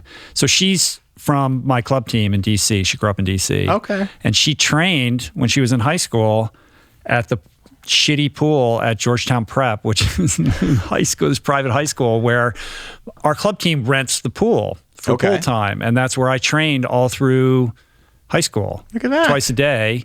And I think they renovated it in the years, because obviously I'm like twice her age or whatever. You guys both peed in the same pool. We both peed, yes. Separated by a decade, probably. I think the pool was renovated since I was there, but this pool was just a toxic hazard. I mean, it would drip like black tar from the ceiling into it, and we would be like, if we get cancer, it's probably because we're drinking whatever's dripping out of the ceiling into the water. And you would go in there in the morning, and it would just be this cloud of chlorine vapor, and because we shared it, it was belonged to this high school. We couldn't use the locker rooms half the time because their students sometimes we could use the football locker rooms and go in there, it's all muddy.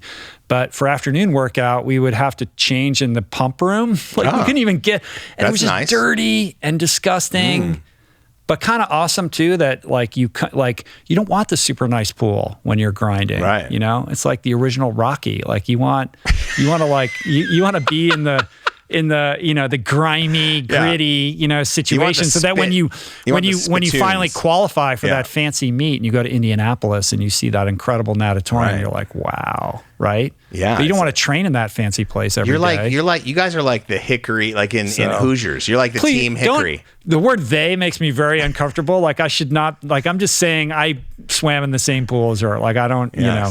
Good for Katie. She's the all-time GOAT. Unbelievable athlete. Shout out GW Prep's horrible pool. Yeah, I know. Nice. How about Emma McKeon, Australian medalist, 7 medals. Winningest female Australian swimmer ever, I think. Yep. Incredible. And I think the winningest swimmer, period, 4 gold. 7 medals, 4 gold. Yeah. So the most medals. Very few have gotten that. I think, Caleb got 5 gold. And the only other swimmers to do that are Phelps and Mark Spitz and Biondi in 88, right, in Seoul. And then there's a speed skater, Eric Heiden. Oh, Eric Heiden. Yeah. My all-time. That got it. My all-time hero. Yeah. That guy. Also cool to see some new faces. We got Bobby Fink in the distance races, which he's a guy, he's sort of the converse of Katie. Like he was somebody no one had really knew anything about, who really benefited from the extra year to hone his strength and endurance. And he goes from unknown to absolute legend, being the first American in 37 years to win the 1500, and then also wins the 800, which is cool. Very cool. Little sort of side anecdote with that. Typically, it's always been the 1500 meters for the men and the 800 meters for the women. There has never been, until this Olympiad, of 1,500 meters for the women, because historically it was considered too difficult for women. Women can't swim that far. Can't swim that far. And the fact that it took until 2021 to rectify that is out of control. Strange thing to think when a woman was one of the first people to swim across the English Channel. Anyway, the IOC has been legendary for many, many years. The last person, I know. So ahead of the curve. Yeah, they've always read things so well. I do want to spend a couple of minutes talking about this guy, Michael Andrew. Oh, let's talk about him. Who's, to me, kind of the most interesting, curious swimmer on the U.S. Olympic team.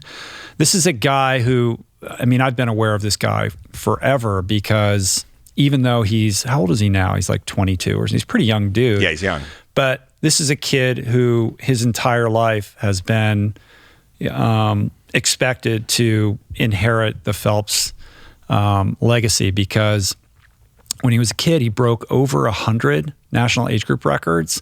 Like he completely rewrote all the national age group records as he grew up, like basically breaking all of them. So more than any other swimmer ever has, more than Michael Phelps. So the obvious expectation is like this guy's the second coming, right? He's going to come in and he's going to crush. And he failed to make the Olympic team in Rio. I think he was like 17 at the time, so that makes him, I don't know, 23 or something 22, like that now. 22. According to his bio, yeah. Yeah. So he makes the team this year and ends up on the 4x100 medley relay, setting a world record. So he gets a gold medal. Yeah. He doesn't medal in any individual event. And what makes him so curious is the fact that this guy has a very unique, original way of training that contravenes all conventional wisdom. So most swimmers swim twice a day. They're putting in anywhere between 12 and 20,000 meters a day, a lot of volume, plus dry lands and, weight room and all kinds of other stuff. He is coached, first of all, he's like homeschooled, coached by his dad, managed by his mom, grew up in Kansas, swimming in a pool in his backyard, like didn't do the club thing where you go and swim with other people, like just basically was in the backyard with his dad. Right. This single lane pool that he trained in. Now they live in Encinitas, I think, in San Diego. But he's remained kind of homeschooled and under his parents' control is probably the wrong word, but influence. I mean sort of influence, yeah. And his dad, in conjunction with another coach, have developed this thing called USRPT, which stands for ultra short race pace training. So whereas most swimmers are training 12 to 20,000 yards or meters a day, he's swimming like 3,000 a day, which is nothing. But all of the training is at race pace. So everything is like lung busting, all out efforts, approximate your race to the extent possible, make the most of that compressed period of time and call it a day.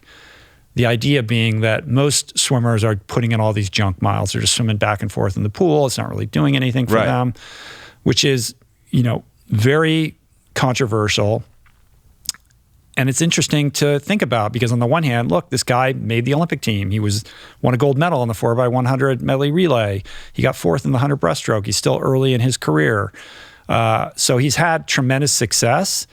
But basically, when I look at this, particularly from an endurance athlete's perspective, I see a guy who actually, I think, and I'm not one to judge him, I don't know him, but it would appear to me, based upon his race performances, that he would benefit by increasing his volume a little bit. Because if you watch his 200 IM, the guy is like way ahead of world record pace at the 100. At the 150, he's leading. And then he goes 30 plus for the free leg. Like he absolutely falls apart, like in just an epic crash. Yeah. And ends up fifth. I saw him get reeled in. Yeah, he got. Yeah. I mean, he didn't get. I mean, at the Olympics, you rarely see somebody die like that. Right. And I see somebody who has no aerobic base, who can't sustain an effort over 200 meters. And Michael Phelps has commented on this. He basically said, if you want to do well at the 200 meters, 200 IM, you got to train the 400. Right. I don't think Michael. He's a sprinter. The 200 is a stretch for this guy. I'm sure he, would prefer to just do 100-meter races. But if you're going to compete at the highest level in the 200, like you got to, even though it's a 2-minute race, on some level in the context of swimming, there is an endurance component to that. And if you want to tap into a greater gear and bring it home, there's just no, there's no getting around the fact that you got to put in some volume training to do that. I thought that you had said before that they stopped doing those 10 to 12,000 yard workout days. Well, it is much more, I think overall, it is more race specific. Okay. So there is a lot more quality-oriented training that goes in, and I've just noticed that from workouts that I've dropped in on where there are some Olympians or like some, guys that are in their 20s who are training at a high level. Like I've noticed it's a lot different, but still they're going to the pool. They're training, 4 hours a day. So it still ends up being about 10,000. 3,000 meters you can get done in 45 minutes to an hour. Right. If that's all the training you're doing in the pool a day and not doing weights either, super interesting. And I think, look. He's not doing weights? I would say my era was too much volume. Right. Given that 100 butterfly, 47 seconds, you're going to swim 5 hours a day. Right. Do you really need that much endurance for that? 200 butterfly, maybe a little bit more, but still I was overtrained completely. Yeah. So I think the pivot to being quality oriented is appropriate, but I still think that you need that volume piece if you want to be able to be dexterous and capable, in events from the 100 to the 200. And if you look at runners or you look at cyclists, like every elite competitor is creating an aerobic base and then building upon that. And the fact that he shirked that, it's interesting to look at it, but I don't know that I really think that he would have benefited, particularly in the 200 IM, had he approached his training a little bit differently. Phelps kind of called that it would be interesting to see if he can sustain it. On his broadcast. And Michael Phelps has been very good on TV. Incredibly good. Yeah. I mean, he crushed it. He's been doing great, and his hair looks fabulous. His beard is less fabulous. There's a lot of fans for his beard. His hair looks really good. I would kill for his hair. So yes, I wouldn't. But you know what? We should bring our beards back in honor of Phelps. He's been amazing. We'll see. Yeah, we'll see. But yeah, I mean, he's got a big career in broadcasting. I think he couldn't have been better. He was fantastic. He was. But I still much love for my boy Rowdy Gaines. Nobody gets more excited about these races than Rowdy. The NBC played they had a camera on Rowdy. Yeah, the Rowdy cam. Did you watch? Yeah, I tweeted it earlier today. Like he's just losing his mind during the relay. It's like a full body performance. He's fabulous. I know. So kudos to Rowdy Gaines. Kudos to Flora Duffy, the Bermudian native who won the triathlon. Yeah, that was a cool story. Who else? Oh, let's talk about this Ryan Murphy thing. Yeah, that's what I was going to say. Did you see that? After Rylev beat Murphy in was it the 200? I think he beat him in both 100 and 200. Yeah. So I think it was after both the 200 backstrokes. though that Murphy, they got on a dais together, and Murphy said something to the point of, I wish I could know. I don't know that this was a fair race, basically. I don't know that Rylev is clean because of the ROC thing that you're talking about. Was there anything else that he knows that we don't know, though? That's the question. So what have you heard? Do you think swimming is clean? I'm not close enough to swimming anymore to know for a fact or to have any kind of educated opinion on that. But I would suspect that there's probably some bad actors. You know, I think when you're watching the Tour de France or you're watching Olympic track and field or you're watching swimming, I think it's naive to assume or presuppose that it's 100% clean, because there's always going to be people who are trying to get around that kind of stuff. So, but I don't know to what extent there's any kind of doping going on. I have no idea. So I just don't have an informed opinion on it. And what would it be? But I think that doping? But I think that listen, and I don't know Ryan Murphy either, but for him to say in a press conference that he doesn't really accuse Rylev, but he kind of in a backhanded way is kind of accusing him. He does accuse him. So it makes me think he doesn't, but he does. Is that just because the Russians found an end run to nonetheless show up at the Olympics under this ROC thing? Or is there something specific to Rylev that he knows Rylev was doing, or he's heard rumors that we haven't heard about something that was going on with him? Well, I think it makes me think there must be more to this than just I'm pissed that the Russians are here when they were actually banned. Yeah, there is something specific to Rylev. Rylev is the guy that beat him twice. Yeah, right. So of course, in his mind, he's like, wait, so you I could have got it's another gold medal. It's sour grapes, or maybe he's like, this guy's been getting away with this shit for a long time. I don't know. It's possible. I mean, the one thing I look at when I think of performance enhancing drugs, I think of body changes and muscles. And Rylev was surprisingly skinnier than almost everybody up there. And Murphy is like chiseled from stone. Now, Murphy has quite a physique, but the thing is, doping doesn't really work that way. Not blood doping, right? Blood doping doesn't work that way. Yeah. I would be surprised if it was blood doping where you're injecting yourself with other people's blood. But EPO, basically these things allow you to train harder and longer. So it creates a more robust training cycle. So it's not necessarily like something that's going to make you huge in terms of, it's not like steroids where you're muscular. You're trying to improve your body's ability to metabolize oxygen for energy. I mean, and some people are more ectomorphic than other people. Right. So Ryan Murphy, I think, is just genetically predisposed to look like a bodybuilder comparatively, but just because the other guy, Rylev, is skinny and svelte and has more of an endomorphic disposition is not a reason to think he must not be doping either. No, right. I mean, Murphy's a stud. Who knows what Rylev is doing? I'm not on the camp though, just because Fogel's film is amazing, but I'm not here to think that every Russian athlete is doping. I mean, I don't know. I don't know either. Who knows? Yeah, who knows? I think that is everyone has their internal. I mean, I don't think you can't make that judgment, and I think there was some anger for losing, and there had to be something in there. Maybe. Yeah, but who knows? Maybe. Who knows? Who knows? But that's what we're talking about. Stuff we don't fully know about. Yes, we're just spinning opinions on stuff, in a very half-baked way here. No, it's 3/4 baked. There is one other thing that you wanted to discuss that we should discuss, and that is the new fitness fad that has erupted in Tokyo. This is year. wild. Yes. Should I go get them? I'll go get them. Yeah, go grab those things. So basically, every Olympiad, there's some crazy, technique or training philosophy that emanates out of it that becomes like a story. In the previous Olympics, it was cupping. Like you saw all the athletes walking around with the kind of dark circles on their back and on their shoulders.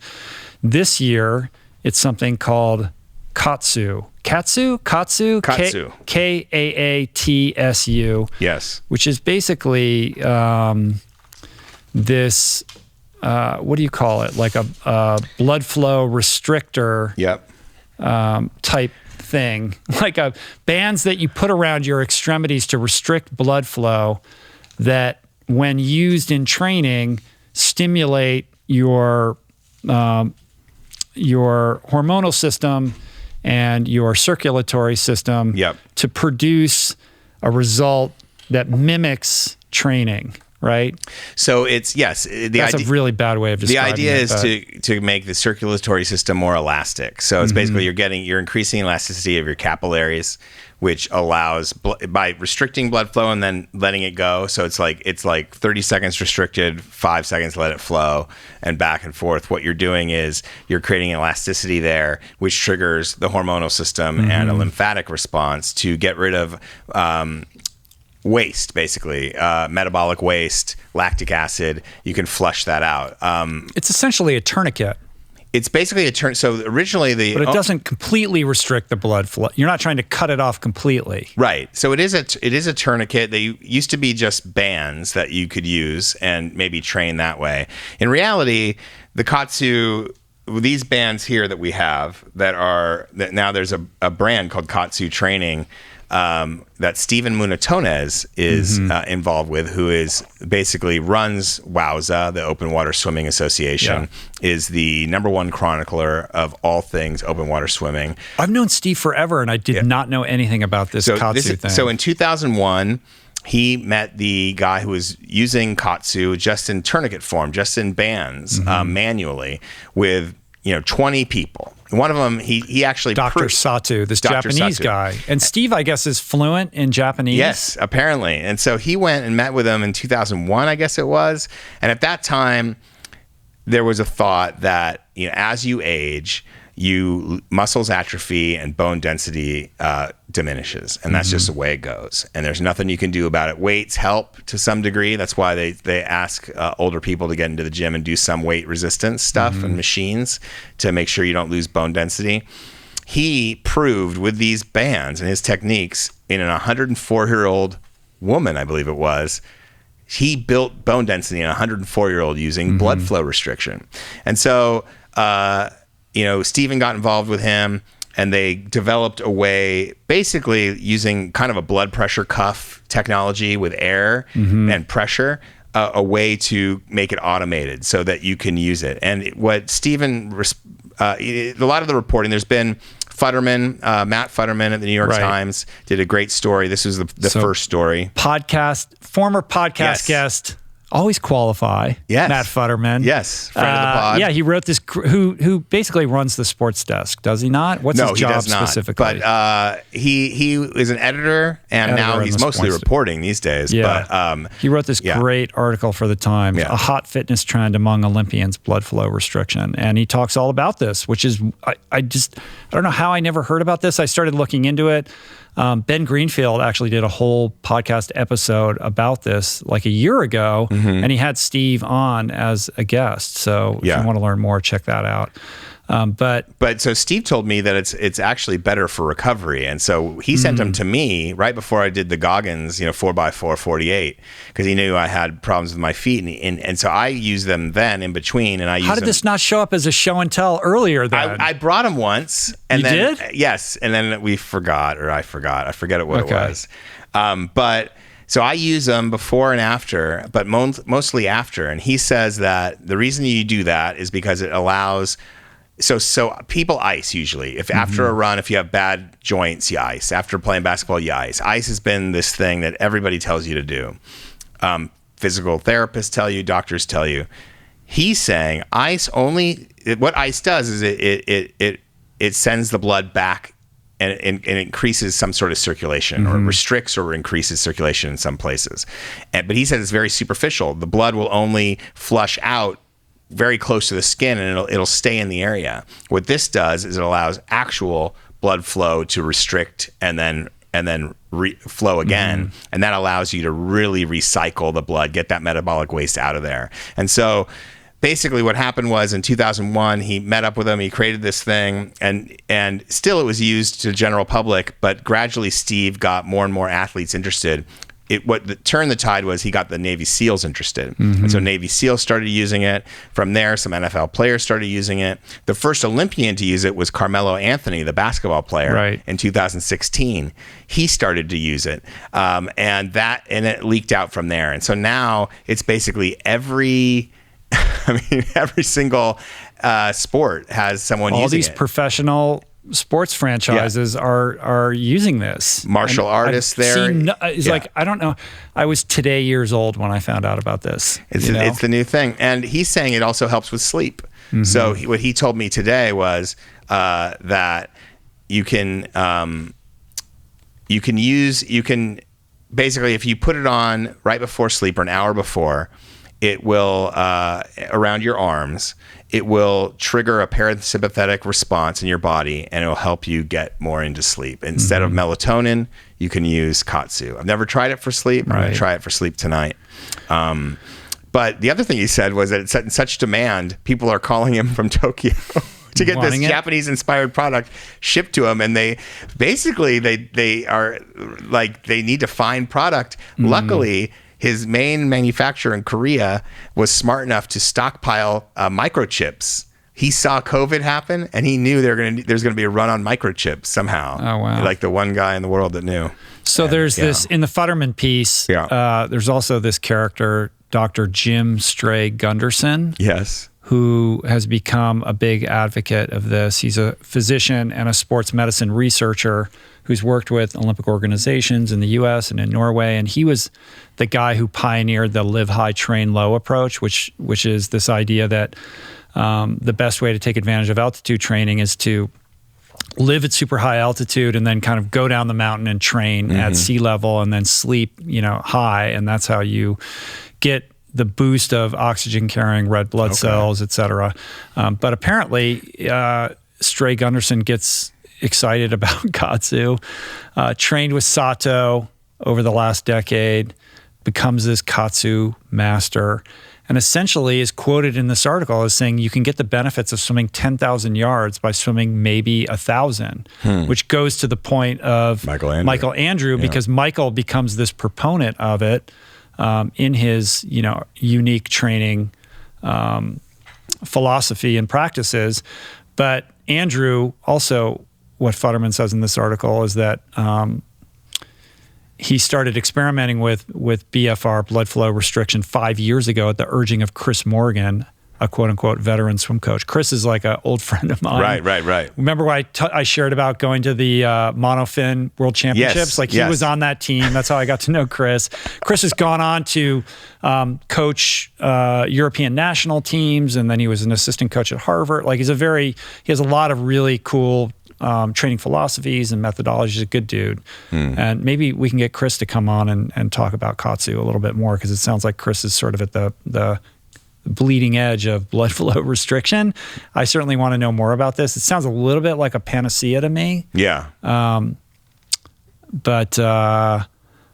can't get around the fact that some of these athletes were using this in preparation for Tokyo. He said it's been the word idea of is mouth, like wearing them on your arms while you're swimming or while you're in the gym lifting weights. So talking to Munatones on my drive here, actually, he didn't suggest that Futterman got it wrong or anybody got it wrong. He thinks all these athletes did their job well, but his perspective is about the recovery. That recovery is the thing. Recovery is really where it's going to have the best effect, because you don't need to wear these bands and swim. Like swimming is training for swimming, not wearing my bands. He's saying the bands should be worn in between. So sprinters use it. Shikari, who couldn't, because she got disqualified after smoking marijuana, she uses them. Let me see that. Slide that over here. Yeah, Gatlin uses them. The sprinter, so Justin Gatlin. But they you put like.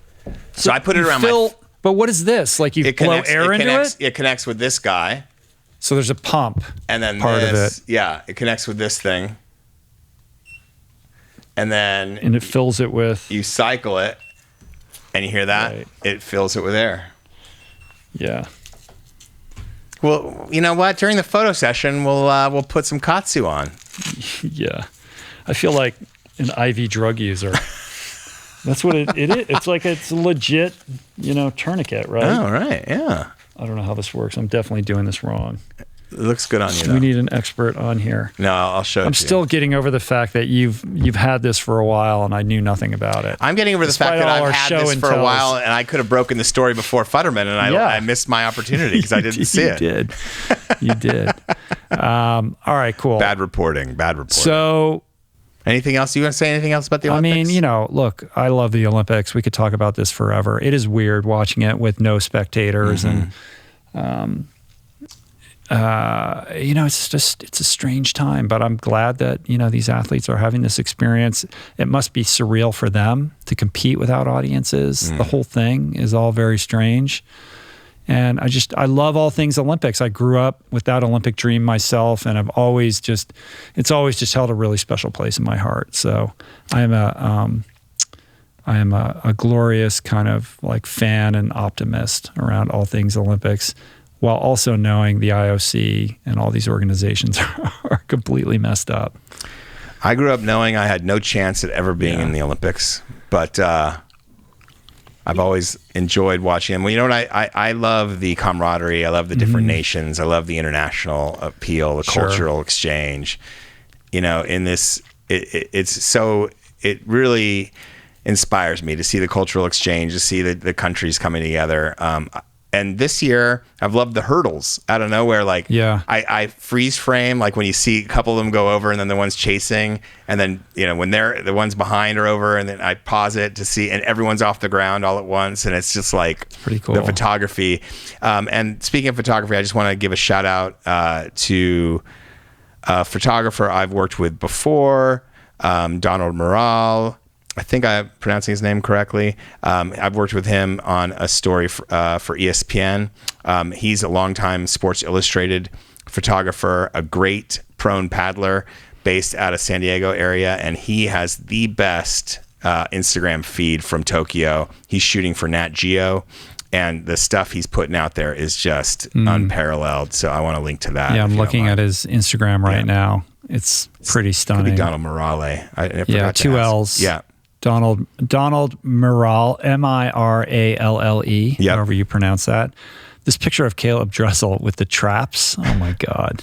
I mean, he's got pictures of the fencing that's incredible, pictures of cycling. The underwater photos are amazing. So he explains in one of his posts, he was one of the innovators of underwater swimming photos. So he would go down there and set camera traps before they had the track down. And now there's a track that everyone can have access to. But he would go down there and set camera traps with a couple other guys that are innovating it back, I guess 20 years ago. Yeah. And so he's special. That's cool. Yep. How do you feel about surfing and skateboarding and all the new stuff? I'll tell you this. I love basketball. 3-on-3 basketball should not be an Olympic sport. Yeah.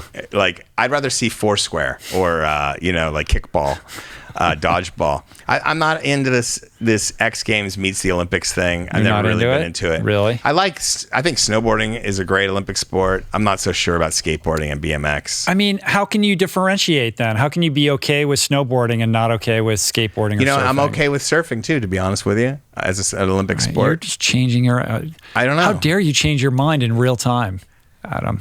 I have an inner Tucker Carlson that just gets after me constantly. Okay. Yeah, I don't know where you draw the line with this.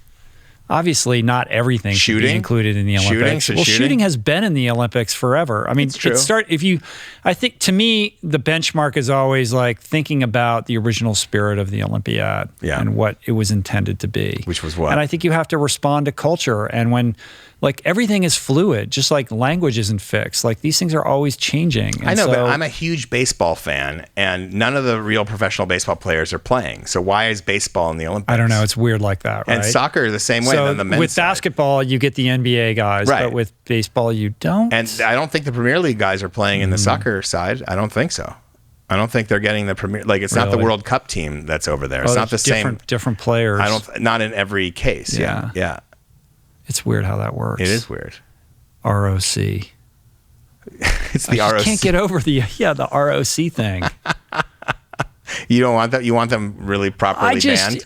I'm such an old man that I remember the pain. I knew people who made the 80 team and how challenging that was when it was boycotted and they couldn't go.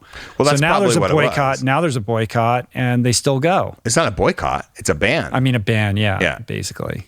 But the point being, if you're an athlete, you don't get to go, right? Yeah. But they get to go. Do you watch the Winter Olympics the same way you watch the summer?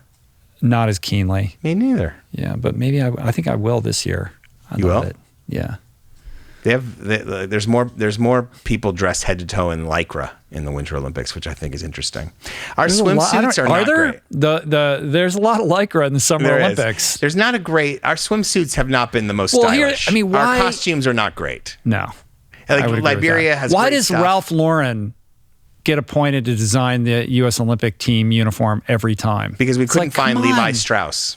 Are we all like? Is the U.S. Olympic team all living in Montauk? Yeah, I want a 75-year-old man designing my clothes. We need some freshness. I think breathed into this whole thing. We need a design. We're going down the tubes here. Let's get to some listener questions. Let's do it. Justin from Minnesota. Hey, Adam and Rich. This is Justin from Minnesota. So my question for you guys is, we often hear that, living an examined life is important and doing the work is important as well. But what is the work? What is doing the work? I'm struggling with this as I try and find a way to, reflect more and look at where I've been, what I've done, and what I want to do. And I want to know what the work is and where to begin so that I can find a path forward and feel like I'm living a more purposeful life. I recently had twins, and it's been a seismic shift in the way things go in life, as you can imagine. And so I want to do the work on myself to figure out how I can be a good father, but also still achieve the goals and dreams that I had pre-fatherhood, which is just, as I put it, been put on hold for the time being. So any advice on what to do for the work to go deep on oneself? journaling, etc., what to journal about, all that kind of good stuff. I would greatly appreciate it. Thanks for everything you do. Love the podcast. Love you guys. Talk to you later. How Van Neistat is that question? It's pretty essential. I love it. It's essentialist. It's a great, this might be the best question ever asked. What is doing the work? I love it. Because you hear it all the time. You hear, well, he did the work. Well, look at him. He did the work. Or that guy's doing the work. He's able to do this because he put the work in. And I found myself asking, what is this work that everyone is doing? I don't understand. All right. And you feel like adult, like you don't want to ask because you don't want to look stupid. Right. But no one is very detailed ever or specific about what it is that that person actually did.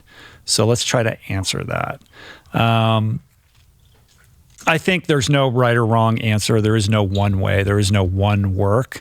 I think the work is going to be different for every person depending upon your circumstances and what it is that you're trying to unlock or reckon with in your past or in your present.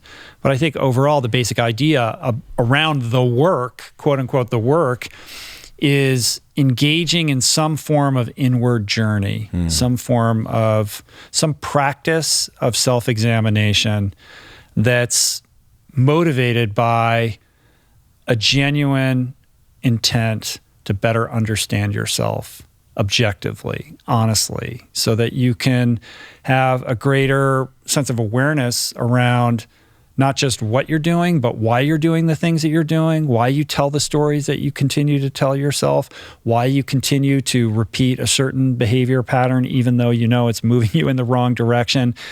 And I think the process of doing that, the specific means by which you kind of unearth your unconscious mind or confront your biases or get objectively honest with your past, is through a variety of different modalities. It can be seeing a therapist. It could be psychoanalysis, or it could be group therapy with a bunch of guys. It could be a 12-step program. It could be journaling. There was a specific question that Justin asked about what kind of journaling. Well, I think the kind of journaling that you're more likely to do. Like, it doesn't have to be any one way. You could do morning pages out of the artist's way, where it's literally mumbo jumbo, just to kind of, clear the cobwebs in your mind. Or it could be very intentional, like trying to remember things that happened to you in the past so that you can make sense of them. There is no right or wrong way.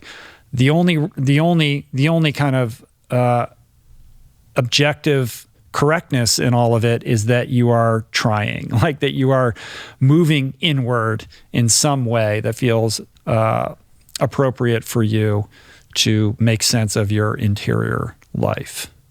It could be reading books. It could be having an accountability partner. It could mean having a mentor who can reflect back to you, the uncomfortable truth of your behavior. It could be, it could involve creating a gratitude list or any number of self-care practices. So I don't know how helpful that is. I certainly don't want to leave Justin more confused. Right. But I think it just means commitment to one thing or a number of things that are putting you into greater contact with and understanding of what makes you tick and why, so that you can rewire whatever errant pathways are continuing to lead you into directions you don't want to go, and finding healthier outlets for your energy that will set your life on a better trajectory. What do you think? I'm trying to figure out where his headspace is in terms of asking this question.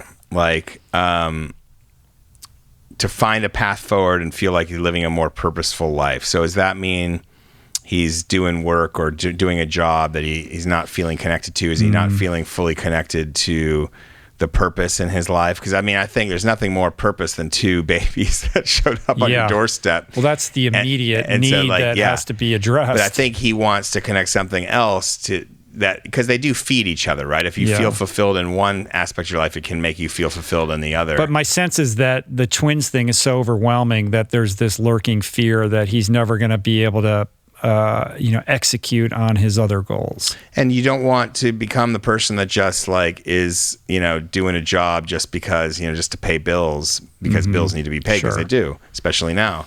But, so I guess that's where my head goes. I think you're right in terms of like just the whole idea is just looking inward. Maybe that's the first step. Doing the work can be a meditation practice. It could be 10 minutes every morning, sit down before you talk, and just sit quietly for 10 minutes. It's hard to do that when you have two twins. So this guy's got twins. Yeah, this has got to be monopolizing, his time. So he's not going to be able to say, well, I'm going to wake up and the first part of my day is going to be quiet. Like clearly you're living your life. When you have young twins, you're living your life reactively, which is not great. Like I think it's more about like how to shift that valence from being reactive to proactive, but understanding that when you have twins, it just is what it is, man. Yeah. And it's not always going to be that way. And learning how to like flow with it rather than resist it, because, that resistance isn't going to change your reality. It's just going to make you more miserable because your life isn't meeting some, fantastical expectation that you've set for it.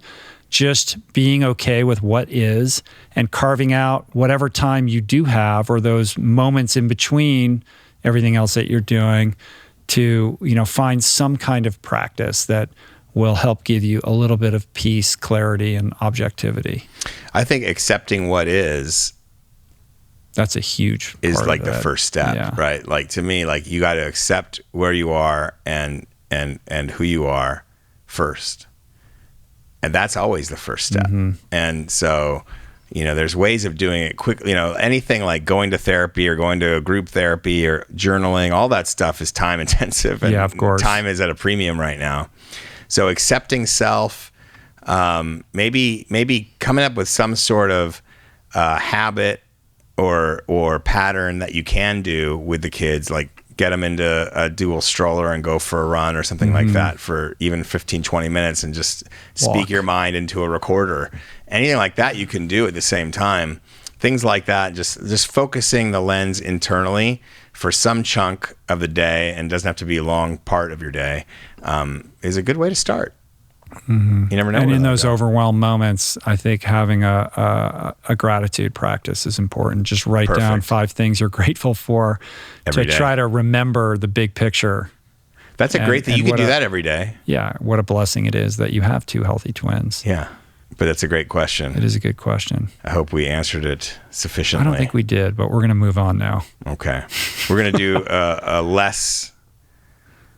Well, just a different type of question. This is a different kind of question, isn't it? Yeah, Jess from the Open Road. Hey guys, my name is Jess. I am from Illinois originally, but I'm a travel nurse, and so I actually was last travel nursing in North Carolina, and then I'm headed to Maine next week. So I was curious as to a couple things. So top 5 bands from each of you, and then one or the other top 5 songs or top 5 albums. I would love to hear what you guys have to say about that. I think that would be really interesting to hear. Anyway, thank you so much and take care. I will answer this question, but off the top of my head, but I don't know that I'm glad that Jess thinks this will be interesting. I don't know if anybody else would think it was interesting. Come on. That depends what you say. Listen, I was born in 1966. I grew up in the 70s and 80s.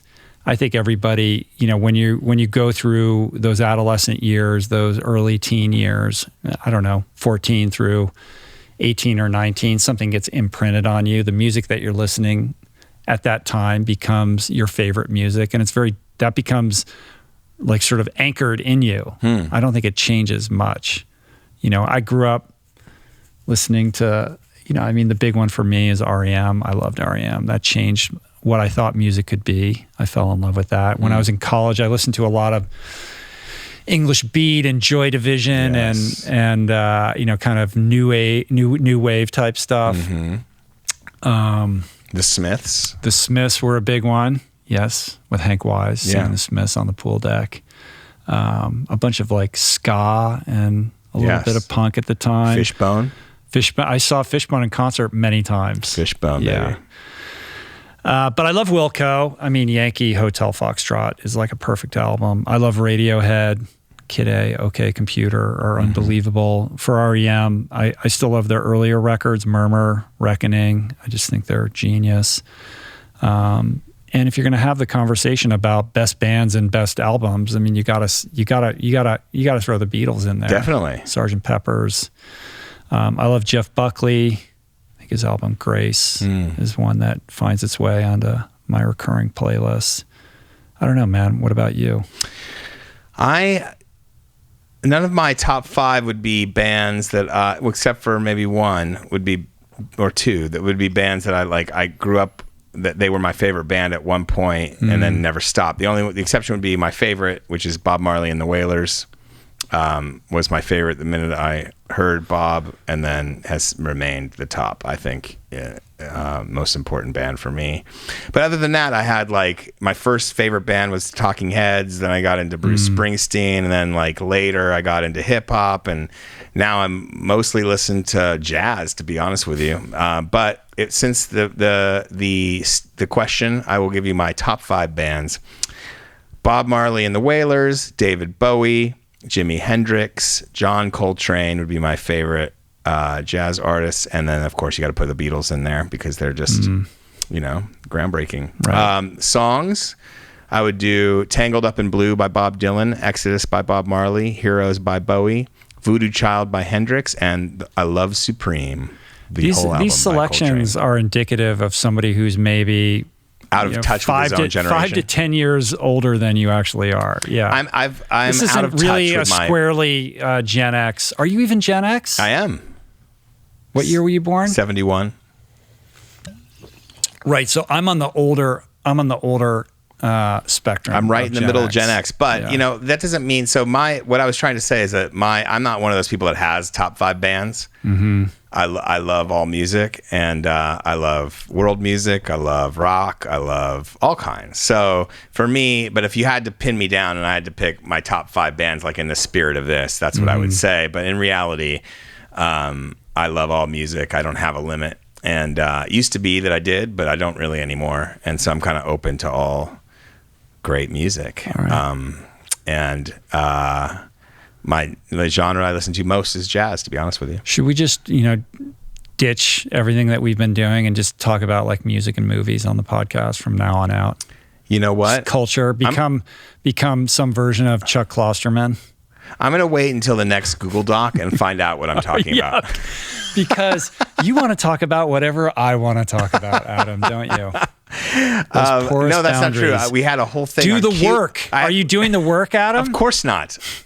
My whole philosophy is don't believe everything you feel, which I know is bad. That's probably not the good philosophy, but it is my philosophy. I don't think that's bad. I think the caveat or the corollary to that I would say is that emotions are your body and your interior consciousness trying to tell you something, right? You can heed that message, but I think we often over-index on those emotions and then, kind of make it all about that. And the truth is, a lot of challenging emotions feel like they're going to kill you. I'm going to die. But emotions are always changing. That's the one thing that you can always bank on. It will always change. So feelings are just like the sort of AA corollary is like feelings are just feelings. Right. And you don't have to they feel like, they feel so real, but essentially like you have a choice how much you need to engage them. That's the whole idea with the Stoicists versus this, this new gen that worships mental health, preservation. Whereas that's where I depart from that, because I actually think there's a lot of, I see a lot of people who are so into their mental health and self-care and this and that, and they just become paralyzed by it. Right. I can't go to work today. Right. I'm feeling a little bit blue or whatever. And it's at some point, I'm not denigrating people who have mental health issues, but no, you have to appropriately reconcile responsible care for mental health with the importance of developing a little bit of emotional resiliency. Yes. So yes. All right, let's do the last question. I have this laptop here and I keep putting my finger on the screen, thinking it's an iPad. You wanted to go scroll. laptops today. I know. Well, because it's just better with opening links, and there were some articles I want to see. Okay, let's hear from Bev. Bev. Hi, Rich and Adam. This is Bev from Denver, Colorado. I've had a long-running career that includes 3 Bostons while in my 50s. My first Boston was the year of the bomb and the only marathon I didn't finish. Anyway, I'm 66 years old now, and I'm having difficulty accepting the fact that I'm not as fast as I was and my feet can't take the longer distances. My question is how to deal with the hard facts of aging and still set realistic goals that excite me for the future. Some days it's a real emotional and physical challenge. Thanks for any insights. Bye.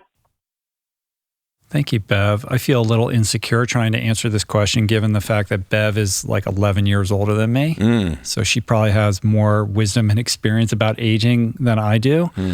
But my instinct, my first, gut reaction to that question is that comparison is the thief of joy. And I think it's unrealistic and unfair to compare yourself at 66 to the way that you used to be able to run. I don't know how far back into your history you're casting your gaze, but essentially it goes to the answer to the previous question, which is about acceptance. First, accept that you're 66 years old right now. Let go of this idea. Stop measuring yourself against where you used to be or think you should be, right? You're 66.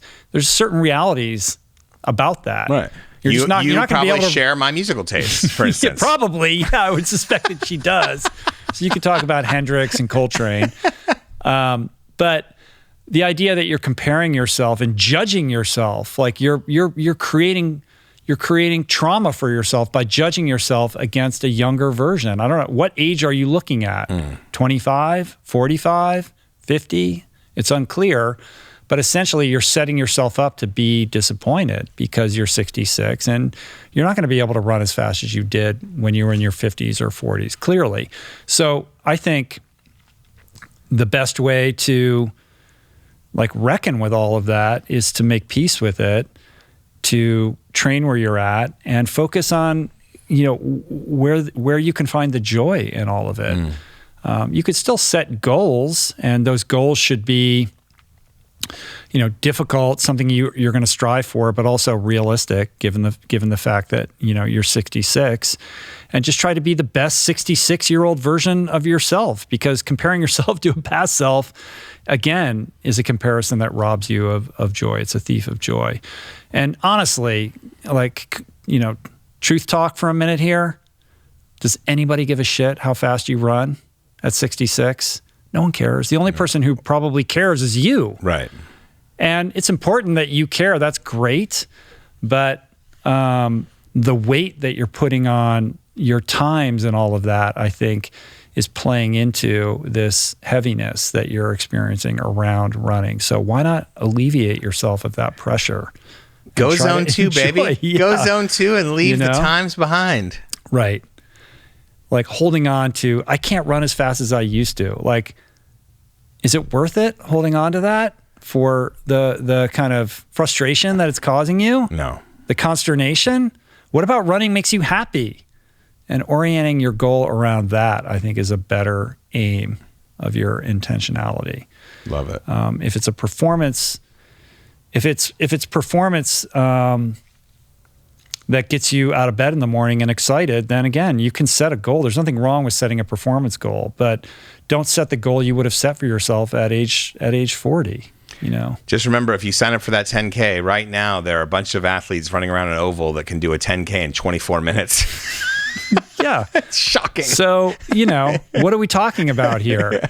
What is it that got you falling in love with running to begin with? And maybe find other ways that are not performance related to, find joy in it. The travel, going to a race that's in a cool place, or, training with a community of people, or meeting new people, et cetera. There's so much richness in the sport of running that it doesn't all have to be about PRs. I got 2 words for you, Bev. Kaatsu. Kaatsu, that's right. She's going to be all about Kaatsu. And swim run. Yeah, but that's going to get her all excited that maybe she can PR marathon if she starts putting tourniquets all over her body. Kaatsu, she's going to call up Steve Munatonos. Get on the Kaatsu, and then go to Wild Swim Run Camp, where they get women of all ages together and do swim run camps where you can not worry about your time so much because you're going to also be integrating some open water swimming. And believe me, there are women of all ages. There are definitely women in your age There's group. no indication in Bev's question that she has any interest in swimming whatsoever. Did I mention swim run? Yeah, you did. Oh, am I not supposed to? You had to bring in swim run. It's my advice. You had to bring swim run into this. Even when the podcast has nothing to do with swim run, there goes Adam bringing up swim run again. Yeah. You're just a shill for big swim run. I'm saying for the low tide boys if you can't do are sending you checks. If you can't do a marathon, have you thought of swim run? That's all I'm saying. Okay. Do we answer this question? I think we need to end this. All right. Let's put a cap on it. Let's land this plane. Let's do that. How do you feel?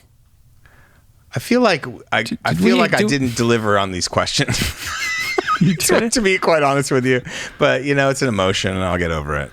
Right. It's impermanent. Feelings are just feelings. Feelings are just feelings. Right? These Olympics are going to end. Do you need to take a mental health day?